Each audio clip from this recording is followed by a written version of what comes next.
PCN is brought to you in part by the following underwriters.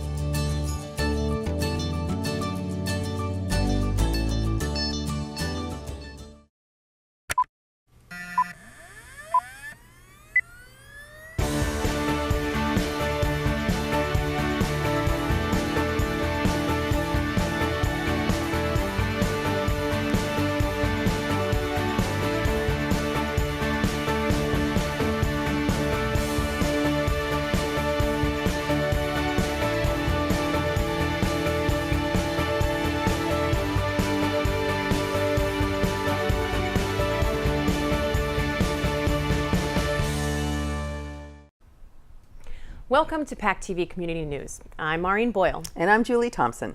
Tonight we speak to the president of Bridgewater State University about a recent donation to the school. We celebrate theater with cocktails and cabaret with a crew from the Americana Theater Company, and we learn about what goes into becoming an EMT. We learn more about Duxbury Art Complex's Second Wind exhibit, and we get a tour of the new medical marijuana dispensary in Plymouth. We have Bill Moore from Blum Shapiro on to talk about the impact of the GOP tax bill. But we start the program talking about something creepy and crawly. With spring just around the corner, that means it must be tick season again, right? Actually, it's tick season year-round, and Plymouth County has some of the highest rates of tick-borne illnesses in the country.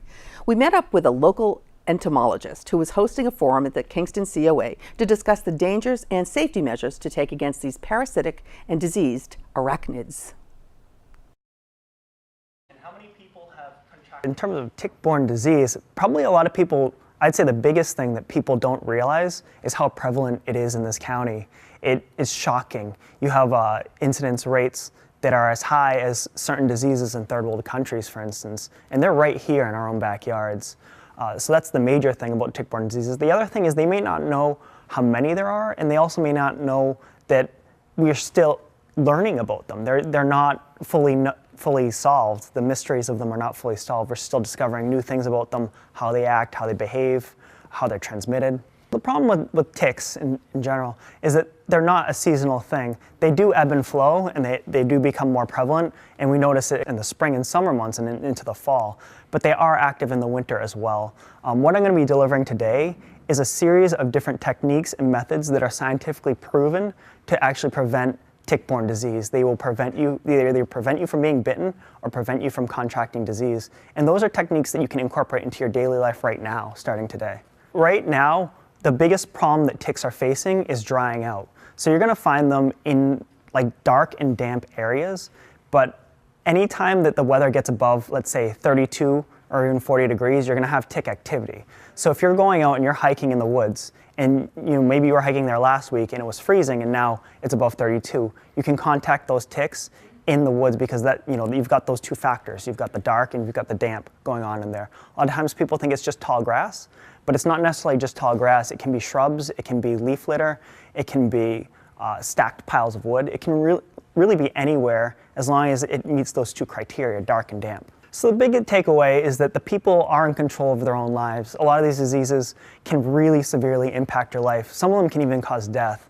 And if they go undiagnosed, or if you don't know about them, or if you just kind of brush them off, they will definitely impact your life. And I want people knowing that they don't have to let that happen to them. There are these tools that exist right now that they can use to make their lives a whole lot better and a whole lot safer.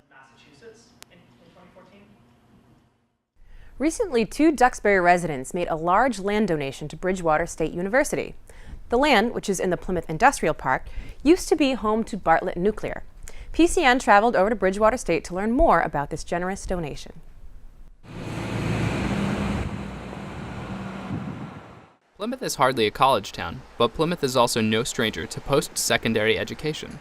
Several colleges have a campus of sorts in America's hometown, and soon you'll be able to add Bridgewater State University to the list, thanks to 2 former graduates and longtime South Shore residents, Bruce and Patricia Bartlett. Bruce graduated in 1968, Pat in 67. They met here at Bridgewater State, and it was a love affair, and ever since they've left, they've stayed connected to the university. President Fred Clark said the Bartletts had already given the university $5 million, some of which goes towards student scholarships, when he received the call about the land donation. Bruce called me up, and I'm president at this point, and said, I have this property, 25 acres, in Plymouth, and I'm thinking I was going to sell it, and I thought, you know what, I should probably just give it to you. Those are the kind of calls you want to get every day as a president of a university. The Bartletts, who live in Duxbury, started their business in the Plymouth Industrial Park. And Bruce started a nuclear training company and wound up training the workforce for most of the nuclear power plants in the United States, and many of them are from around the world. Built up a big business before he ultimately sold it and moved on to other great business adventures. In a joint statement to Bridgewater State, the Bartletts said, "The bottom line is simple. Public education needs private philanthropy, and this is an important time for people to help in any way they can. Higher education opens doors and provides opportunities, and we want those doors open at all times." This is the largest gift in the history of Massachusetts, certainly the largest gift in Bridgewater's history. Because it's land, it's a little bit different in terms of how we receive it. Now we're going through a process of trying to figure out within our mission what to use the land and the buildings for, and the uses will be consistent with the mission of the institution. So the actual donation goes to our foundation, which is a 501c3 foundation. That's totally tax deductible, so it's an entity that's formed to help the university, but they actually will be the landlords, the owners of the property. According to President Clark, the land can accommodate future buildings. Currently, there are 2 colonial office buildings, and one has a warehouse attached. So what we're thinking about at this point, and we're still early in the process, is to do something in the area of civics education, something in the area of maybe the training of teachers in history in partnership with potentially Plymouth Plantation, the Pilgrim Museum, other stakeholders in the Plymouth area. We're also thinking about business logistics, and we're talking actually even now to corporate partners where we could do training for our students on the movement of goods. So logistics, civics, history would really make great sense for that industrial park. But we have hundreds and hundreds and hundreds of students here that are from Plymouth and in the Plymouth area.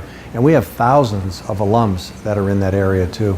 We have a very, very strong partnership with the Plymouth Public Schools, with Plymouth Business. I'm actually honorary chair of the Plymouth 400 organization, and we're working to make sure that Plymouth is appropriately celebrated in 2020.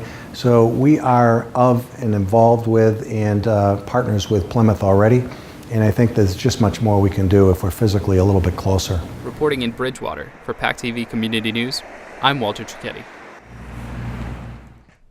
Americana Theater Company hosted a night on the town with cocktails and a cabaret. The actors who participated in the celebration were from all over the country. Plymouth Area Community News stopped in to see what the night had in store.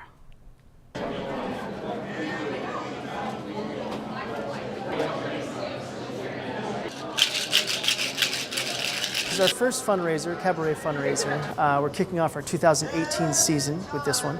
And we've never brought this many people back all at once. I think we have 11 people from California, Virginia, New York, right here in Massachusetts, locals far away. So it's quite a menagerie of people coming back in. We're very lucky to be here in the Pine Hills. They have such a beautiful venue, so that's really helpful. But mostly we just want to bring the joy of it. We're hoping, especially in the current nor'easter we're having, we really just want to make sure that people kick off the season with some laughs. And like I said, it helps that we have so many great people here. Tonight's not a traditional show rehearsal. It's not the usual way things happen. Because we have so many people coming from all over the place, a lot of people do a lot of rehearsing on their own. And then we don't actually get to rehearse any of our group numbers until we're all here in the room. So it's a little bit of, wait, oh my God, hurry up. But that being said, everyone is a consummate professional. They are great. They're in it to win it tonight. So it's really helpful when everyone just jumps in 2 feet first. My role in an evening like tonight is to make sure that we're doing what we can to show the community that we are offering something of value to them, so we can continue doing what we're doing at the quality that we try to do it. We love the community that we're in.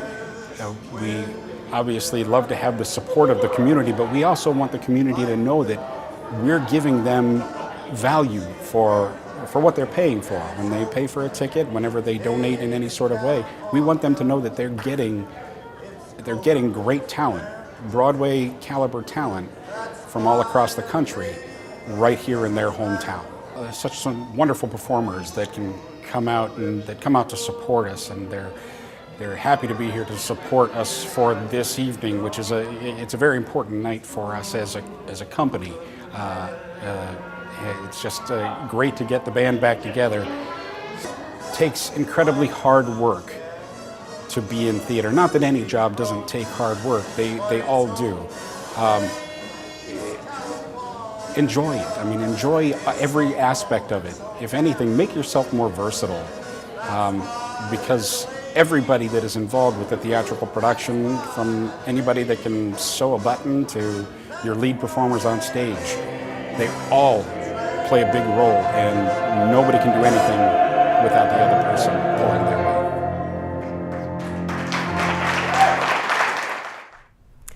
EMTs from all over Plymouth County looking to take the next step in their careers head to Emergency Medical Treatment Services in Pembroke. PCN was there for one of their classes as students prepared for the next phase of being first responders. The course that you saw today is known as the Pre-Hospital Trauma Life Support. That incorporates a rather in-depth amount of studying that the students have to undertake to prepare themselves for the course. They have what's known as a pre-test, where they have to score a certain score. And they also have an initial evaluation, which you saw this morning, which simulates patient care activities with both high-level and low-level severity trauma patients. Out in the parking lot, they were doing an evaluation to see how effectively they manage seriously injured patients. So the objective is to get the patient to a trauma center as quickly as possible. In order to do that, they only have a very short period of time to be with the patient in the field, literally 10 minutes. So their evaluation this morning measured their effectiveness in not only their patient care in identifying certain life-threatening injuries, but also identifying the patients that need to get to the hospital within a certain period of time, what we call that golden 10 minutes. The evaluators are essentially our instructors who are qualified as National Association of EMT Instructors and PHTLS instructors, and they present the scenarios that the students need to both interpret and act upon.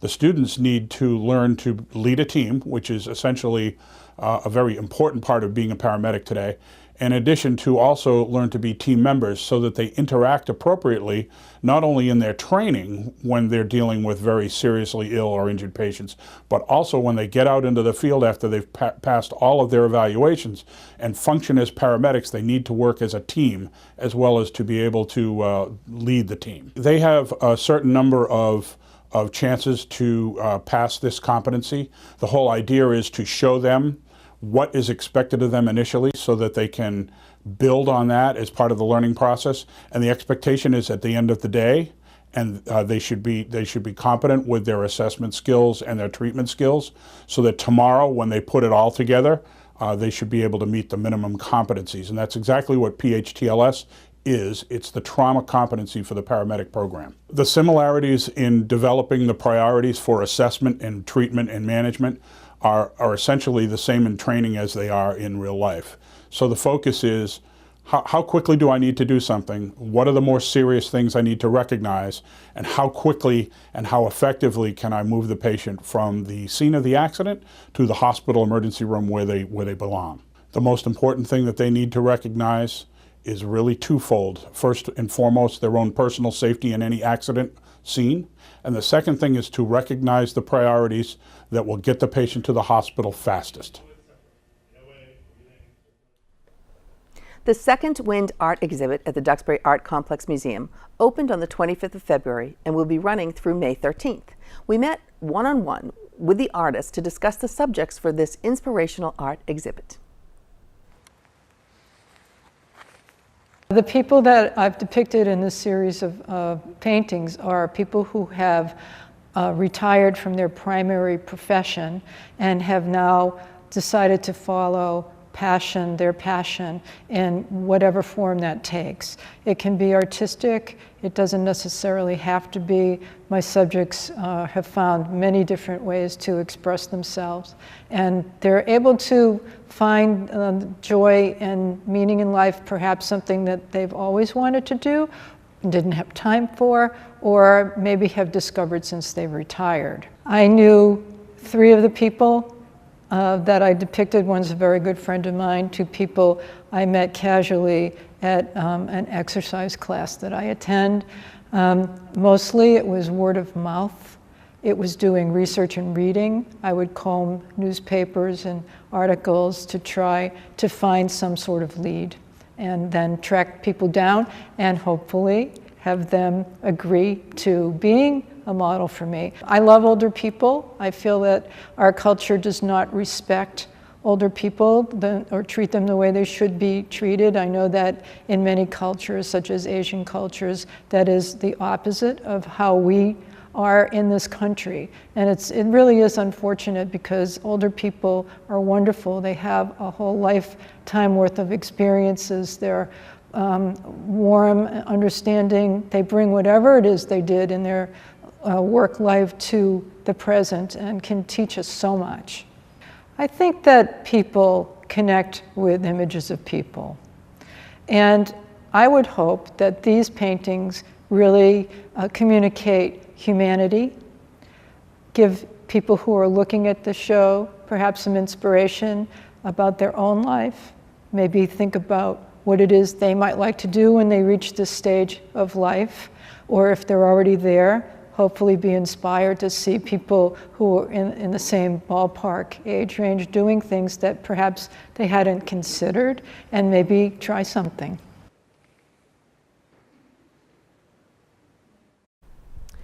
After having their soft opening in mid-February, Medical Marijuana of Massachusetts, known as the M Dispensary, had their official ribbon cutting on March 8th. We stopped in to get a look at the inner workings to learn more about the growing process.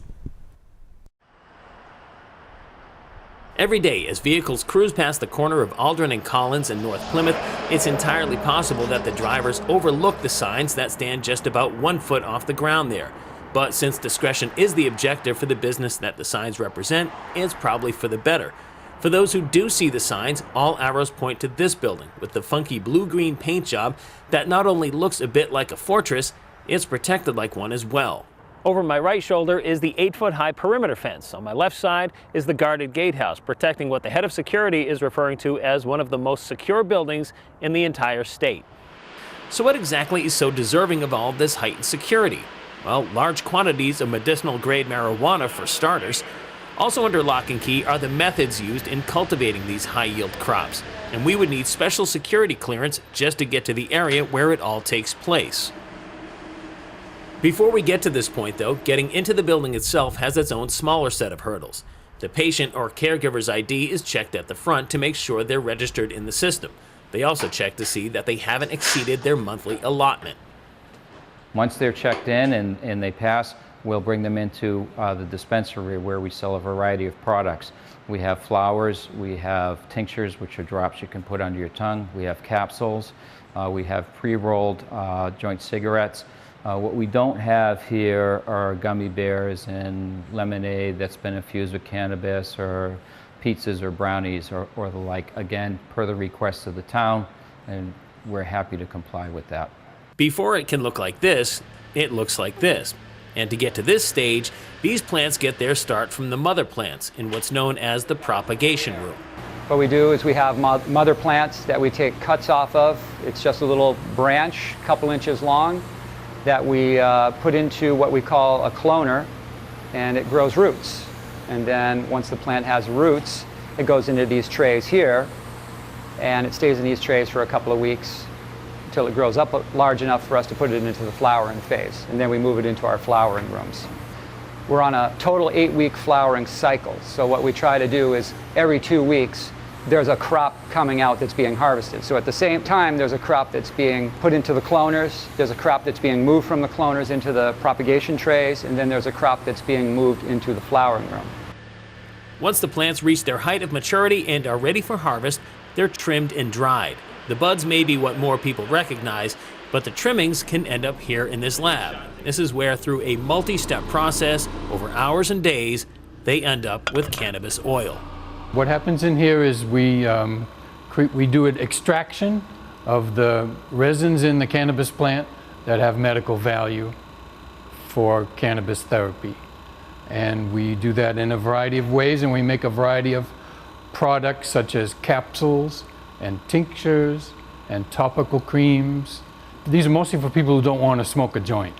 That's mostly what we do. Not to be forgotten is that this is a highly regulated process from seed to sale, reaching a demographic that may surprise those with preconceived ideas about who uses this product. Interestingly enough, our average age is about 51 for the patients that we're seeing. We've seen everything from 24 years old all the way up to 88 years old and everything in between. But mostly what we're seeing are people that are in their late 40s or early 50s with a variety of different medical conditions, everything from Lou Gehrig's disease to Crohn's disease to MS. This plant is a wonderful product that can help a various amount of diseases. Reporting from Plymouth, I'm Brian Sullivan for PCN. We are so pleased to have on set today Bill Moore of Blum Shapiro, and he's a tax partner and an advisor really to people about taxes. And there's a big question in a lot of people's minds about the 2018 changes in the tax law. Could you, for our audience, kind of explain the top level changes and how they might affect individuals and businesses? Sure, and thanks for having me. Thanks for being here. Yeah, the biggest one for individuals is the top tax bracket. We've heard about that going down from 39.6 to 37%. That's roughly 3 percentage points. Okay. Another big one on the individual side is the increase at the income levels for the child tax credit. Mm-hmm. This used to be one where you'd phase out of this at $110,000 of income if you're married filing jointly. Mm-hmm. The credit's now $2,000 per child, and if you're married filing jointly, you can take that credit for each child under age 17 up to $400,000 of income. So that's a significant change. And what was it before? So right now you get $2,000 per child up Yes. to the age of 17, and before it was? Prior it was $1,000. Okay, so that's an extra $1,000 a child. Correct, Okay. and a lot more people will qualify for this with the income levels being raised. Okay, because now it's up to 400 Correct. versus 110. Correct. And if you have two people working, a lot of people make more than 110 together. Exactly. Okay. So that's one that will help a vast majority of your viewers. Okay. Now, a lot of people are confused about deductions. It's all of a sudden, there's this one big, you don't even have to itemize anymore. You can do it on an index card. What was the premise behind that? Yes, so that was the big buzzword, was that now 90% of the country will be able to file their tax return on a postcard. And the good news for our client base is they're not our clients. So how they thought this would work is they doubled their standard deduction. When you file a tax return, you can either take your itemized deductions or the standard deduction. Okay. The standard deduction is just a number that you're going to take regardless of what those itemized deductions are. Uh-huh. Doubling that to $24,000 for married taxpayers is going to make almost 90% of the country not take the itemized deductions. Okay. Much easier. So you're saying it's going to be more prevalent. In most cases, taking that $24,000 is a better deal than trying to itemize all these deductions? Yes, especially because of the deduction they limited, which you were touching upon, which is the state taxes and the property taxes. Right. For 2017, you can take as many of those as you want. If you Right. have 2 rental properties, you Right. have your main residence, your You can state put it all taxes you pay together. with your Yep. income, and it's going to be higher than $10,000 in a lot of cases. In a lot of cases, yep. In 2018, they're capping it at $10,000. Okay. Now, what about things like giving to charitable contributions, all that kind of thing? If you take the standard deduction of $24,000 for a married couple, are you not allowed to take anything else? That's correct. Okay. So you would not, your charitable deductions would not fall into. So you literally do the postcard. Yeah. You literally do the postcard. And that was some of the concern, is if you don't have $14,000 of mortgage interest plus your $10,000 of real estate taxes, Right. you're not going to itemize. So will charities see the amount of contributions they have in the past? Of course, the number one reason to give to charities is it's a good cause. However, that was some concern back and forth when they were going through the Senate bill and the House bill. Right. Okay. So that's the big takeaway. Now the tax rates themselves, you said they changed, though. I know that the highest tax rate went down almost 3%, but didn't let's say a couple making $150,000, their top rate actually went down also, correct? Absolutely. Okay. So each bracket now is starting at roughly $50,000 to $60,000 to $70,000 more of income. So you're going to have $50,000 to $60,000 to $70,000 taxed at 4 to 5 to 6 percentage points less. Which is great. It is. It's a couple $1,000 savings. Yep. But what we need to be careful of is you hear about the decrease in the tax rates, but they've also got rid of some of the deductions, like the state taxes and the exemptions. Right. So a family of 4 with 2 children, you used to get $4,000 per child Right. in addition to the standard deduction. That's now gone. Okay. They've replaced it with the child tax credit being increased, but it's not all gravy, I guess, is what you got to just put in perspective. Right. And you really, each individual couple or single person has to kind of weigh the differences between if I do it this way or if I do it that way. Correct. And which is why a lot of people will need tax advice for next year. Yeah, I think 2018 is an exciting year for especially our profession, but we need to get out there and make sure that we're running the different situations because there are a lot of changes, and we've only touched on the individual side to this point. Now, okay, so let's talk about businesses, and especially around in this area, we have a lot of small businesses. Yes. What's the changes there? I know there's a big tax rate change. Okay, yeah, so I'm going to start with that, but that's not really for the small businesses. The big buzzword with this whole tax reform was the corporate tax rate, which is those filing as C corporations, going from 35% to 21%. Which is huge. That is huge. Yeah. And that's a very big savings. However, the second piece of that you need to be cognizant of, because a lot of our clients, we've ran the analysis, is if you take money out of that C corporation, you're going to be taxed again, okay? And that rate could be 20%, 23.8%. on top of the 21%. Okay. So if you're going to make $1 million and keep that in the company, you're going to pay 21%. Okay. As soon as you try to put that back in your pocketbook, you're going to pay an additional tax. Now, is that for the owners or the dividends or whatever? That's exactly, it's dividends, the dividends. Okay. Okay? And also a C corporation isn't the best entity to sell the business. So there's a lot of different variables on that one. But to the small businesses, how does that's that a lot of affect the flow-through entities, okay? And how they benefit is the top tax rate, as we discussed, went from 39.6 down to 37%. In addition, for 2018, there's going to be a 20% deduction on the income from that small business as long as it's in a qualifying field, okay? And most of the fields qualify. Manufacturing qualifies, construction, real estate, distribution. What doesn't is professional service corporations, accountants, doctors, attorneys, things of that nature. Right. So when you take that into account with the rate decrease, that 39.6% income is now roughly taxed 30%. Okay. Now, do the small businesses, and I know there's a lot of people that are S corps that are pass-through entities, do they get to do the same deductions as they did before? Or is that all changed too? Good question. So for the most part, yes, the deductions have stayed. One area they have limited is meals and entertainment. Okay. So entertainment, you take a client or a prospect to a football game. You deduct half of that. Well, they've said entertaintment's now not deductible. So no sporting tickets, no golfing, no theater. And some of the 100% deductible meals they've now rolled back to 50% or potentially zero. There's a little bit of confusion still out there as to how the meal and entertainment area is going to be handled. Work. Okay. And that's one of the unfortunate things right now is when you pass such a massive legislation in such short time, there's a lot of gray area, and that's what we're hoping gets clarified after this filing season is the regulations come out and clarify some of these gray areas so we can help advise our clients better. Yeah. And the other thing about the small businesses is they kind of have to sometimes decide, am I going to do it as an S corp or do they have any other options? Sure, they absolutely do. You could be an S corp, you can be a partnership. Which is like a sole. It's like I'm using my own name and social security number as my pass-through. That's actually a single member LLC. That's called the sole proprietorship. Okay. That doesn't have any additional filing. You'll put all the activity of that entity on your personal tax return, as you mentioned. Okay. Yep. An S corporation is a flow-through entity that you pick up on your own personal return, but if you and I own it 50-50, the entity files the return and we'll get our respective K-1s that show our share of the income, and then we put that into our personal tax return. Okay. But a lot of questions were, should I switch from an S corporation to a C corporation because the rate's 21% versus 37 and then down to 30. But when you look at the analysis, it's really only going to help in certain situations because a lot of times you take the money out of the company. Okay. And then that's the double layer of tax. And so every scenario is really different. It is. So people really need to be able to educate themselves over the next 11 months to really find out what's best for them.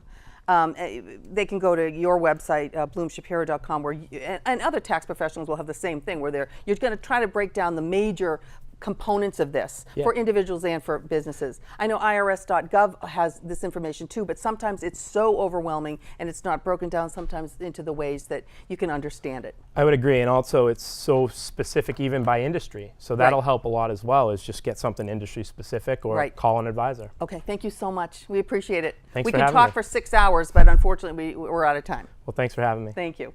And thank you for watching. If you want to see the show again, you can check out our website, and PCN is also on YouTube. Be sure to follow us on Twitter and like us on Facebook to get up-to-date information. We'll see you next week with a brand new PCN and PCN Life. From all of us here at PACTV, have a great week.